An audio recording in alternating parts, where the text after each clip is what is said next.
Dans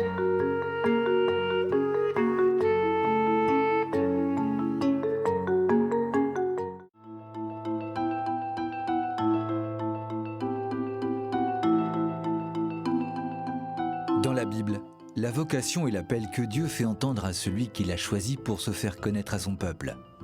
Quand il appelle, c'est toujours pour envoyer en mission selon une vocation particulière. Quand il suscite une vocation, Dieu attend une réponse confiante et un engagement libre de celui qui l'appelle. Pour reconnaître que l'appel vient de Dieu, l'histoire du jeune Samuel montre que l'aide d'un autre est parfois nécessaire. Confié au service du temple, Samuel accomplit le service divin sous la direction du prêtre Élie. Une nuit, par 2 fois, le Seigneur appelle l'enfant. « Samuel, Samuel !» Samuel court vers le prêtre Élie et lui dit « Tu m'as appelé ? Me voici !» Mais Élie lui répondit « Je ne t'ai pas appelé, retourne te coucher. » Une 3e fois, le Seigneur appelle Samuel. Alors Élie comprend que c'est le Seigneur qui appelle l'enfant et lui dit « Retourne te coucher. Si on t'appelle, tu diras « Parle, Seigneur, ton serviteur écoute. » Le Seigneur appelle une nouvelle fois Samuel qui répond « Parle, Seigneur, ton serviteur écoute. » Alors le Seigneur fait de Samuel un grand prophète pour tout le peuple d'Israël. Dans l'Évangile, Jésus appelle 12 hommes à sa suite pour annoncer la bonne nouvelle. Tandis que Jésus marche sur les bords du Jourdain, Jean-Baptiste le désigne en disant « Voici l'agneau de Dieu ». 2 de ses disciples entendent cette parole et décident de suivre Jésus.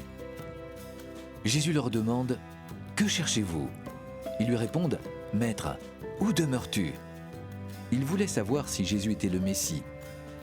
Il leur répondit « Venez et vous verrez ». À partir de ce moment-là, les 2 disciples l'accompagnèrent et demeurèrent avec lui. L'un d'eux était André, le frère de Simon-Pierre. Il alla chercher son frère. « Nous avons trouvé le Messie ». Jésus pose son regard sur Simon.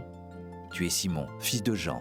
Tu t'appelleras Képhas, ce qui signifie Pierre. » C'est ainsi que Jésus révèle à Simon le sens de sa véritable vocation.